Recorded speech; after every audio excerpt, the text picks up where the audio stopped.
성도님들 혹시 법정 드라마 그런 거 좋아하십니까? 사실 한국에서 법정 드라마라는 것은 그렇게 유명한 장르는 사실 아니죠. 많이 보는 장르는 아닙니다. 그런데 서양 드라마에서는 특히나 미국 드라마 같은 경우에서는 이 법정 드라마가 하나의 아주 굳건한 아주 유명하고 많이들 보는 드라마 장르가 돼 있습니다. 한국에서는 좀 비슷한 게 최근에 나온 그 이상한 변호사 우영우 아시죠? 거기에 좀 그런 장면들 법정 안에서의 여러 가지 드라마들이 보여지긴 하지만 사실은 제가 그 우영우를 안 봤습니다. 잘은 모르는데 잘은 모르는데 아마 있는 걸로 네, 변호사 얘기니까 나오겠지만 제가 알기로 그것보다는 이제 뭐또 연예 이게도 들어가 있고 뭐 그런 걸로 알고 있지만 어쨌든 이 법정 드라마가 뭐 전 세계적으로 많은 인기를 얻고 있는데 이런 드라마들을 보면 항상 등장하는 장면이 있습니다. 계속 나오는 장면들 뭐냐? 바로 증인 신문 장면이죠. 증인을 세워놓고 앉혀놓고 돌아가면서 이 사람 저 사람 증인한테 질문을 하는 겁니다. 사건은 분명히 하나입니다. 그렇죠? 지금 법정에 있는 사건은 하나예요. 하나의 사건이고 그 하나의 사건이 한 번 일어난 사건인데 그것들을 보고 경험한 사람들은 여러 명이고 그 사람들이 각자 나와서 자신이 봤던, 자신이 겪었던, 자신이 경험했던 그 사건에 대해서 증언을 하는 것입니다. 왜 그럴까요? 사건은 하나라고 할지라도 그 사건을 바라봤던 사람의 위치 혹은 상황 또는 무엇이 중요하다라고 여기는 것에 따라서 가치관에 따라서도 증인의 증언 내용들은 달라질 수 있기 때문입니다. 또 사람인 이상 기억이 완전하지가 않죠. 완벽하지 않을 수 있기 때문에 객관적인 사건은 하나라고 할지라도 그것에 대한 증인은 여러 명이 될 필요가 있고 다 들어볼 필요가 있는 것이죠. 다들 아시겠지만 성도님들 예수 그리스도 사건에 대한 증언도 여러 개가 있습니다. 그렇죠? 적어도 교회에 인정되고 우리 교회에 인정이 되고 기록된 증언은 우리한테 적어도 4개가 있습니다. 그렇죠? 4개. 마태, 마가, 누가, 요한복음입니다. 다들 예수님에 대한 이야기지만 많이 달라요. 이야기하는 바들이 많이 다릅니다.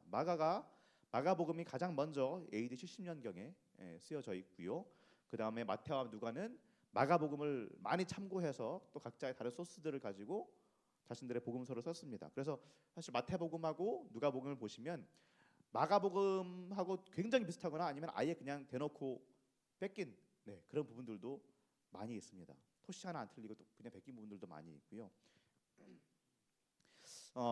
요한복음은 그보다 한참 후에 쓰여졌죠. 2~30년 후에 AD 90년에서 100년 사이에 사도 요한으로 알려져 있죠. 완전 독자적으로 마태, 마가, 누가복음하고 전혀 상관없이 그냥 독자적으로 쓰여졌습니다. 이 4명의 저자 전부가 예수님을 직접 보고 직접 경험하고 함께 다니고 그걸 토대로 썼 것은 아닙니다. 요한은 그렇다라고 알려져 있지만 또 뭐 마태도 레위라고 한다면 그럴 수 있다라고 여겨지지만 특히나 누가는 그렇지 않고요. 마가도 그렇지 않을 확률이 많고요. 베드로의 제자일 확률이 많고 그렇기 때문에 전부 다 예수님을 직접적으로 보고 쓴 것은 아닐 수 있지만 어쨌든 이 4명 다 자신들이 들었고 경험했던 예수님에 대해서 가장 정확한 자료들을 가지고 정리를 해서 예수님이 어떤 분인지 대해서 썼습니다. 그런데 문제는 뭐예요? 각자의 상황들이 다르다 보니까 쓰는 목적도 다르다 보니까 이 복음서에서 무엇을 다루는지 각자 중심적으로 다루는지가 다 다릅니다. 물론 다 예수님의 삶에 대해서 그분의 십자가 죽으심 부활에 대해서 썼지만 무엇을 중심 내용으로 두고 썼느냐는 다 달라요. 그리고 그것은 좋은 것입니다. 우리에게 예수님 사역에 대한 여러 가지 다른 면들을 보게 해주거든요. 요한복음에는 그 중에서도 우리 수요 예배 잘 나오시는 성도님들은 아시겠지만 예수 그리스도의 신성, 예수 그리스도의 하나님 되심에 대해서 집중적으로 다룹니다. 물론 다른 복음서들도 예수님의 신성에 대해서 많이 다루지만 다른 복음서들은 좀 그게 그렇게 완벽한 중심점이 아니에요. 마태복음은 구약의 완성, 율법의 완성으로서의 예수님 거기에 굉장히 집중을 하고요. 그래서 마태복음 보면은 뭐 구약 어디에서 말씀하시되 이 말을 이루기로 하임이라 뭐 이런 말이 많이 나오죠. 마가복음은 뭡니까? 고난받는 종으로서의 예수님. 그냥 메시아, 그냥 하나님 그냥 그게 아니라 거기에 더해서 고난받는 종. 왜 예수님이 고난받아야 됐나? 왜 우리가 고난받아야 되는가? 이것에 대해서 많이 썼고요. 누가복음은 사회적인 약자들 그리고 사회적 약자들과 함께 하시는 예수님 거기에 더 중점을 두고 다뤘고요. 그런데 요한복음은 말 그대로 하나님이시고 말씀이신 예수님에 대해서 중심을 두고 거기에 중심을 두고 이야기를 하고 있습니다. 거기에 더해서 네 개 복음서 이렇게 좀 더 다들 다른 목적들을 가지고 있지만 다른 중심점을 가지고 있지만 이 네 개가 일괄적으로 한꺼번에 다루고 있는 부분들이 있다라고 한다면 어떤 걸까요? 그게 굉장히 중요하다는 말이겠죠. 네 명의 증인들이 같이 보고 같은 이야기를 한다. 굉장히 중요한 부분이라는 말입니다. 그것이 어떤 이야기입니까? 바로 성전 그리고 예배에 대한 이야기입니다. 성전이라는 것은요 예수님의 사역에 있어서 가장 중요한 하나의 부분이었고요. 네 개 복음서에서 계속해서 성전에 대한 이야기 그리고 성전 때문에 대제사장들 서기관들하고 부딪히는 내용들이 계속해서 나옵니다. 그리고 성전에 대한 이야기, 예배에 대한 이야기가 또 오늘 말씀에 나오는 사마리아 여인과의 대화의 그 중심에 있습니다. 우리 함께 19절하고 20절 말씀 함께 읽어볼까요? 여자가 이르되 주여 내가 보니 선지자로소이다. 우리 조상들은 이 산에서 예배하였는데 당신들의 말은 예배할 곳이 예루살렘에 있다 하더이다. 아멘. 자, 예루살렘이 다들 이야기는 너무 잘 아시니까 빨리 그냥 넘어가자면 굳이 갈 필요가 없는 사마리아 땅으로 가셔서 굳이 만날 필요가 없는 이 여인을 굳이 갈 필요가 있을 필요가 없는 그 한낮 떼약볕에 만나서 그 여인과 대화를 하십니다. 그냥 물을 맨 처음에 빌미로 물 가지고 대화를 하셨는데 이것저것 이야기하시다가 결국엔 이 여인의 아픈 곳 드러나지 않았으면 좋았겠는 그 비밀 남편이 5명이다. 이 이야기를 하시면서 이 여인에 있는 안에 있는 말들을 끄집어내세요. 그러니까 여인이 무슨 말을 합니까? 예배에 대한 이야기를 합니다. 참 신기하죠? 내 가장 밑바닥에 있는 나의 비밀을 말했으면은 무슨 말씀이세요 하고 진짜 뭐 뺨을 때리고 가든지 아니면은 뭐 펑펑 울든지 뭐 여러 가지 다른 리액션들이 있을 것 같은데 지금 이 여인한테 중요한 건 뭐예요? 예배 장소입니다. 예배에 대해서 묻고 있어요. 한마디로 이 예배에 대해서 이야기는 무슨 이야기입니까? 당신들 유대인들 그리고 우리 사마리아인 우리 둘을 가르는 가장 중요한 것 가장 심각한 문제 중에 하나가 이 예배인데 이것이 어디서 비롯됐습니까? 이것이 왜 이렇게 됐습니까? 이 질문을 하는 거예요. 예배라는 것이 그만큼 그 당시 사마리아인들과 유대인들 사이에 있어서 정말로 중요한 화두였습니다. 역사를 거슬러 올라가면 처음부터 그랬죠. 북이스라엘과 남유다로 나뉘어진 순간부터 어땠어요? 이거 가지고 싸웠습니다. 이거 가지고 싸웠어요. 그 몇백 년 전부터 그랬어요. 남유다는 어떻게 얘기했어요? 여호와의 궤가 있는 언약궤가 있는 예루살렘의 죄송합니다. 성전 그 성전만 참 예배 장소라고 주장을 했죠. 그런데 그러면 어떻게 돼요? 북이스라엘은 계속해서 남유다한테 사람들을 보내야 되잖아요. 예배를 드리려면. 그러면 안 되지 않습니까? 국가가 존속이 될 수가 없어요. 그러니까 북이스라엘 사람들은 처음에 다윗이 그 언약궤를 예루살렘으로 가져오기 그 전처럼 북이스라엘의 수도인 사마리아 또 세겜 그리고 곳곳에 높은 곳 그러니까 사당 여호와를 위한 사당들을 만들어 놓고 아니다 여기서 예배하면 된다 이곳이 예배 장소다 그렇게 하고 그 북이스라엘 사람들을 예배하게 한 것입니다. 그러니 어떻게 합니까? 그랬으니 어떻게 되는 거예요? 쭉 보시면은요 구약 성경을 보면은 열왕기도 그렇고 역대기도 그렇지만 남유다에서는 북이스라엘 너희들이 틀렸다. 북이스라엘에서는 남유다한테 아니다 너희들이 틀렸다. 이 정치 종교적으로 서로를 공격하고 그런 식으로 싸워왔던 것이 북이스라엘과 남유다의 그 역사의 한 측면입니다. 이 문제가 끝나지 않았죠. 예수님 시대까지 끝나지 않았어요. 시간이 흘러서 포로기 지나고 느헤미야와 에스라의 시대를 거치면서도 이게 정말 큰 문제가 됐습니다. 물론 이제 북이스라엘은 거의 그냥 망한거나 다름없지요. 아시리아의 정책들 때문에 지금 북이스라엘 쪽에 있는 사람들은 다 뭐예요? 혼혈들입니다. 완벽한 이스라엘 사람들이 아니에요. 그것 때문에 이제 사마리아 사람들을 굉장히 무시하고 사람 취급 안 하고 그런 것도 있었지만 이 예배에 대한 문제, 예배를 어디서 드리는 것이냐, 어떻게 드리는 것이냐, 이것 때문에 계속해서 불화를 일으키는 커다란 문제였죠. 그만큼 예배라는 것이 이스라엘 민족의 정체성 자체의 문제입니다. 여호와의 궤라는 것이 어떤 것이었습니까? 언약궤. 이스라엘이라는 국가가 만들어지기 이전부터 이스라엘의 자랑이었고요, 힘이었습니다. 언약궤가 있으면 어떻게 됐어요? 전쟁에서 이겼습니다. 언약궤 제사장들이 들어서 요단강으로 들어가니까 어떻게 됐어요? 갈라졌어요. 언약궤라는 것은, 그리고 언약궤가 있는 성전이라는 것은요, 쉐키나라는 단어 들어보셨죠? 임재, 하나님의 임재가 있는 곳이었기 때문입니다. 인간이 죄를 저질러서 에덴 동산에서 쫓겨난 이후로 어떻게 생각해서 사람들은 하나님은 하늘에 계시고 인간은 땅에 있는 것, 그것이 기본 명제였습니다.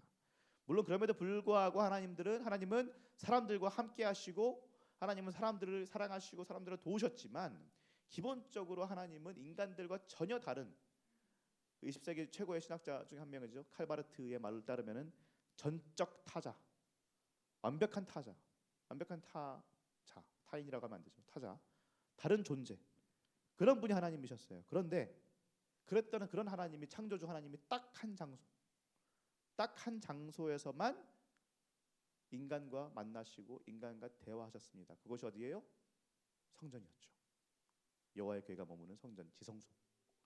그곳에서 하나님이 머무셨어요. 그러니까 유대인들한테 하나님을 만날 수 있는 이 성전이라는 것은 무엇입니까? 자신들의 정체성의 자랑이에요. 온 세상 가운데 우리들만, 이 성전에서만 하나님이 거하신다. 이게 자랑거리였어요. 그래서 스룹바벨 같은 사람도 그 무엇보다도 먼저 성전을 지으려고 한 거고요. 헤롯 왕도 성전을 왜 건축했습니까? 원래 헤롯 왕은 핏줄이 딱 그 유대가 아니잖아요. 사실 외국인인데 그럼에도 불구하고 봐라, 내가 너희들을 위해서 성전을 지어주지 않냐, 내가 메시아다. 사실은 그랬던 겁니다. 헤롯 왕이 내가 그만큼 참 유대인이다, 내가 정말 너희들의 구원자다, 이런 말도 안 되는 말을 하려고 성전을 지어준 것인데, 그만큼 성전이 중요한데요. 그런데 복음서들을 쫙 보면은 예수님이 성전에 대해서 일괄적으로 말씀하시는 게 있죠. 뭐라고 말씀하시죠? 성전을 헐어라, 내가 3일 만에 다시 세우겠다. 성전 무너뜨려, 내가 다시 세울게. 이 이야기를 하시는 거예요. 계속해서 성전 세력들, 대제사장과 그들과 계속해서 싸우시는 겁니다. 이게 유대인들한테는요 보통 얘기가 아닙니다. 정말로 화가 날 수밖에 없는 이야기예요. 그동안 성전이 없었기 때문에 우리가 얼마나 고생을 했고 얼마나 핍박을 당했는데, 하나님이 떠나가셨기 때문에 우리가 얼마나 힘들었는데, 이제 성전이 완공이 되고 다 되어지면 하나님이 다시 돌아오실 것이고, 하나님이 다시 돌아오시면은 어떻게 된다고 생각하는 거예요? 우리가 해방이 되고 다시 부강한 나라로 돌아갈 것이다, 이렇게 생각을 한 건데, 그런데 어떻게 하는 거예요? 지금 예수님은 성전을 헐라고 하는 겁니다. 그러니까 화를 내는 거예요. 사실 하나님이 오셨거든요. 지금 예수님이 하나님이신데, 그런데 그 하나님이 성전 헐라라고 하시는데 그 하나님한테 화를 내는 겁니다. 성전 헐면 안 된다, 하나님이 오셔야 되는데. 우리로 따지면은 이런 거죠. 남대문을 무너뜨려라. 뭐 사실 그것보다 훨씬 더 강한 이야기가 예수님의 말이었지 않나 싶습니다. 성전을 헐어버려라. 어려운 이야기였죠. 왜 그러셨을까요? 예수님이 왜 그러셨을까요? 더 이상 성전이라는 그 장소가 하나님을 만나는 장소가 아니게 되었기 때문입니다. 하나님의 아들이 이 땅에 오신 순간부터, 인간의 몸을 입고 이 땅에 오신 순간부터 성전이라는 그 장소는 더 이상 옛날의 기능을 하지 못하기 때문입니다. 오늘 말씀 21절 한번 같이 읽어보도록 하겠습니다. 예수께서 이르시되 여자여 내 말을 믿으라. 이 산에서도 말고 예루살렘에서도 말고 너희가 아버지께 예배할 때가 이르리라. 아멘. 북이스라엘 사람들이 믿던 정말 올바로 예배하는 그 장소가 어디입니까? 그리심산입니다. 사마리아에 있는 그 산, 그리심산, 여기가 예배 처소다라고 주장하고 싸웠고요. 남유다 출신들이 말하는 어디예요? 성전입니다. 예루살렘 성전, 거기가 하나님이 계신다, 거기서 예배해야 된다, 그렇게 말했는데 예수님 말씀하시는 게 뭐예요? 아니, 그런 장소가 중요한 게 아니다 라고 말씀하시는 거예요. 그것만이 아니라 형식도 별로 중요하지 않은 것 같습니다. 우리 23절 24절 계속해서 읽습니다. 아버지께 참되게 예배하는 자들은 영과 진리로 예배할 때가 오나니 곧 이때라. 아버지께서는 자기에게 이렇게 예배하는 자들을 찾으시느니라. 하나님은 영이시니 아멘. 24절 말씀은 참 유명한 말씀이죠. 우리가 보통 예배 시작할 때 많이 등장하는 그 말씀이기도 하고요. 영과 진리로 예배할지니라. 옛날에는 이게 신령과 진정으로라고 번역이 돼 있어가지고 좀 많이들 오해를 하셨던 말씀입니다. 뭔가 신령으로 진정으로 막 그렇게 막 예배를 해야 되는 것처럼 생각을 했지만 전혀 그 뜻이 원문을 보면 전혀 그 뜻이 아닙니다. 헬라어로 하면은 푸뉴마티카이 알레테이아라고 하는데 푸뉴마 많이 들어보셨죠? 푸뉴마 헬라어로 푸뉴마는 대부분 뭐 영이라고 번역되지만 대부분 하나님의 영, 성령을 나타낼 때 쓰는 말입니다. 성령. 그리고 알레테이아 진리. 무슨 말입니까? 진리가 뭐예요? 요한복음 17장 17절 말씀 한번 읽어보겠습니다. 같이 읽어봅니다. 그들을 진리로 거룩하게 하옵소서. 아버지의 말씀은 진리입니다. 진리가 뭐라고요? 말씀이요. 하나님의 말씀. 그러니까 영과 진리라는 말은 뭐예요? 성령과 말씀.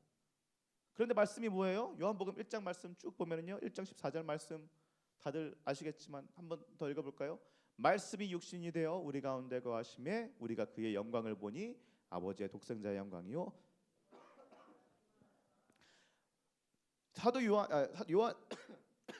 요한복음 1장에서 전체에서 말하는 건 일관적으로 그거예요. 말씀, 태초부터 계셨던 하나님의 말씀, 하나님 그 자체이신 그 말씀이 육신이 되셨다. 우리 가운데 거하셨다. 임마누엘로 우리와 함께 계시는 하나님으로 오셨다. 그 말이에요. 그 말은 무슨 말입니까? 영과 진리라는 게 뭐라는 거예요? 성령 하나님과 말씀이신 예수, 말씀 하나님이신 예수. 즉 무슨 말이냐? 우리의 예배라는 것이 어떤 장소의 문제 혹은 형식의 문제가 아니고 무엇으로 드려지냐의 문제인데 영과 진리, 즉 성령 하나님의 도우심과 진리, 말씀이신 예수 그리스도 그 두 분으로 드려져야 되는 것이 바로 예배라는 것입니다. 결국 무슨 말이에요? 옳은 장소라는 거? 여기서 예배 드려야 된다? 그런 거 없다라는 말입니다. 이 방식으로 이 형식으로 예배 드려야 된다? 그런 거 없다는 말입니다. 그 정도가 아니죠. 사실적으로 예배의 주인공은 누굽니까? 하나님입니다. 예수님입니다. 예수님한테 드려지는 게 예배예요. 그런데 우리는 보통 어떻게 생각해요? 말은 안 하고 생각은 안 할지라도 예배의 중심이 누구예요? 나예요. 내가 은혜 받아야 돼요. 내가 감동 받아야 돼요. 내 마음이 뜨거워져야 돼요. 그게 진짜 예배인 줄 착각을 합니다. 내 마음이 뜨거워지지 않고 내가 눈물이 나고 그러지 않는다고 예배가 아닌 것이 아닙니다. 나는 예배의 주인공이 아니에요. 예배의 주인공은 하나님이십니다. 예배의 기준은 내가 아니고요. 나의 감정이 아닙니다.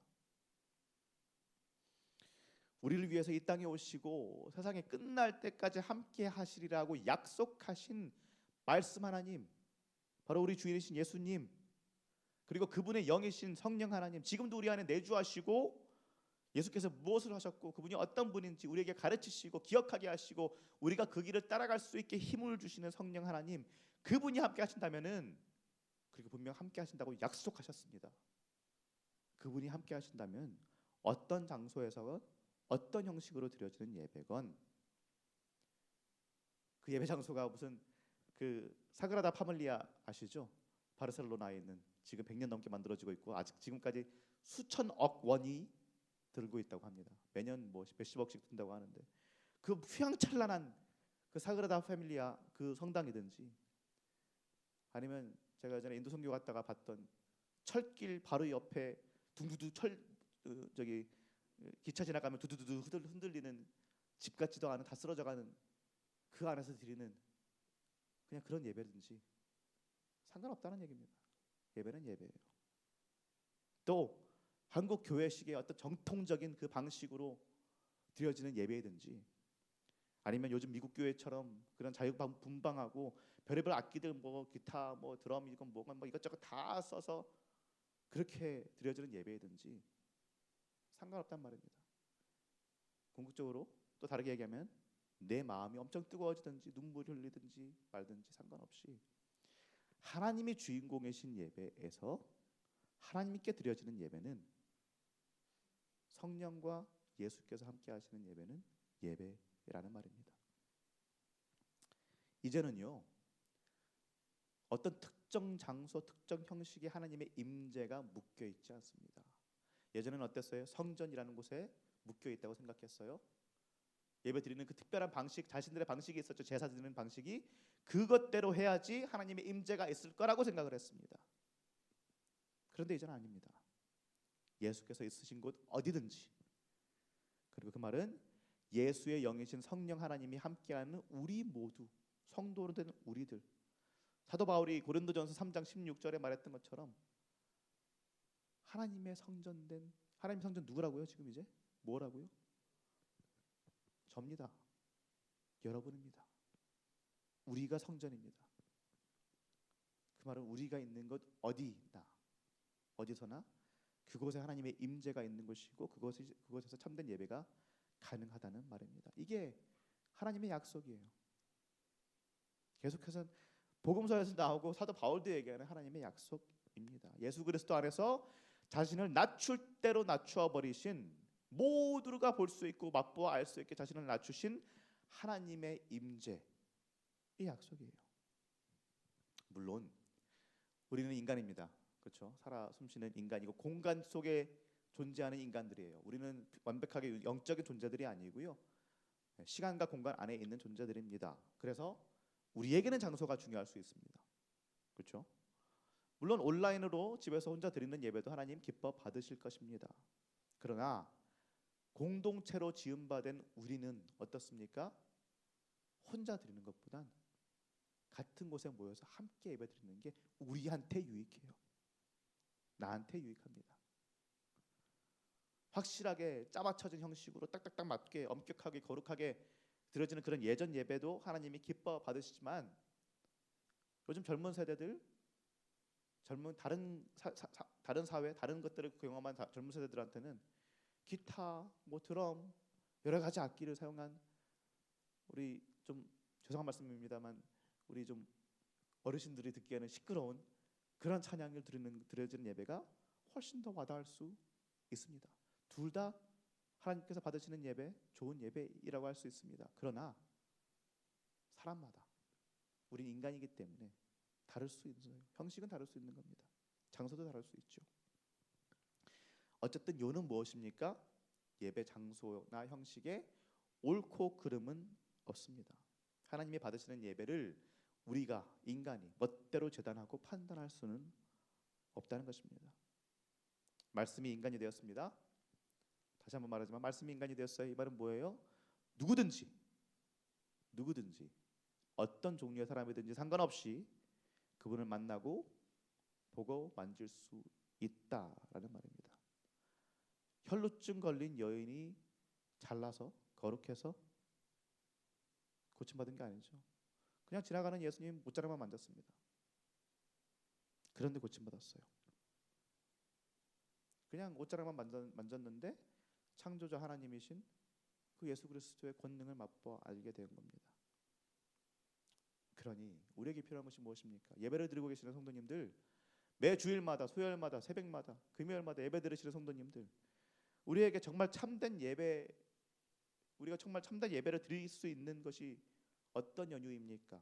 특별한 것이 필요한 것이 아니고요, 그냥 그분을 만나고 그분을 예배하고자 하는 그 열망, 그 갈망, 그리고 그분이 누구인지를 알기 원하는 그 마음만 있으면 되는 것입니다.